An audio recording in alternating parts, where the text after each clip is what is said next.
Diabetic person অথবা যার Parkinson disease রয়েছে তারা যদি ফ্রোজেন শোল্ডারজনিত সমস্যা নিয়ে আপনাদের কাছে আসেন তখন আসলে কি ধরনের ম্যানেজমেন্ট আপনারা মেনটেন করতে বলেন তাদেরকে ঔষধের পাশাপাশি?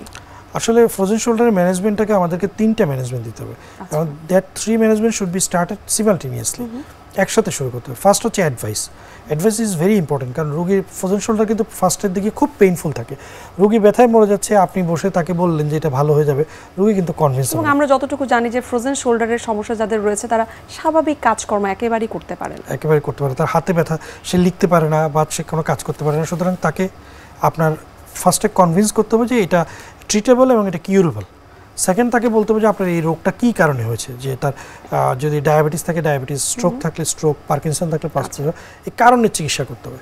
সেকেন্ড যেটা আপনি ফ্রোজেন শোল্ডারের জন্য তাকে কিছু পেইন কিলার, কিছু হট কম্প্রেশন, কিছু মাসেল রিল্যাক্সেন্ট, প্রিগ্যাবালিন জাতীয় ওষুধ এগুলো আপনি দিতে পারেন।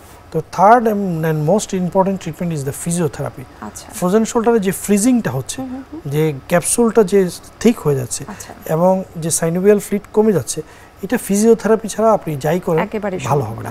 এই ফিজিওথেরাপি সম্পর্কে আমরা একটু বিস্তারিত জানবো আপনার কাছ থেকে, তবে তার একটা ছোট্ট বিরতি নিয়ে নিচ্ছি।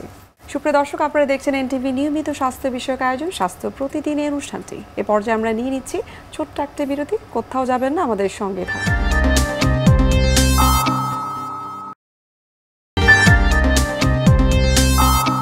দর্শক, ফিরে আসলাম বিরতি থেকে। আপনাদেরকে অসংখ্য ধন্যবাদ আমাদের সঙ্গে থাকার জন্য।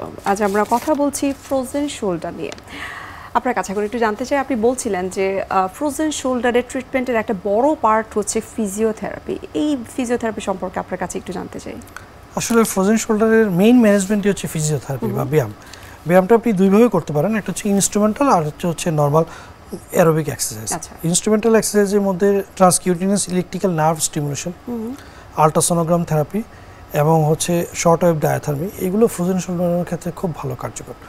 এছাড়া আপনি অ্যারোবিক এক্সারসাইজ, রোগীর শোল্ডার জয়েন্টের মুভমেন্ট, এইভাবে করে ঘোরানো, উপরে তোলা, নিচে নামানো, ওয়াল হ্যাঙ্গিং টেস্ট, ওয়াল বেয়ে উপরে তুলানো, এগুলো রোগীকে শিখিয়ে দিলে বা রোগীকে যদি প্যাসিভলি কেউ করায় খুব ভালো উপকার পাওয়া যায়। এখন হচ্ছে কি, ফ্রোজেন শোল্ডারের ফিজিওথেরাপি আপনি যদি প্রথম দিন দেন বা 7-10 দিন দেন তেমন উন্নতি পাবেন না। এই উন্নতি পেতে হলে আপনাকে একটু ধৈর্য রাখতে হবে। বিশেষ ক্ষেত্রে আমরা দেখি যে 1 মাসের কমে ফ্রোজেন শোল্ডারের ফিজিওথেরাপি অত বেশি এফেক্টিভ হয় না। রোগী যদি ফিজিওথেরাপি এফোর্ড করতে না পারে বা দূরে থাকে, সেক্ষেত্রে আপনি ব্যায়াম শিখিয়ে দিতে পারেন, রোগী নিজে বাসায় গিয়ে সে ব্যায়াম করতে পারে।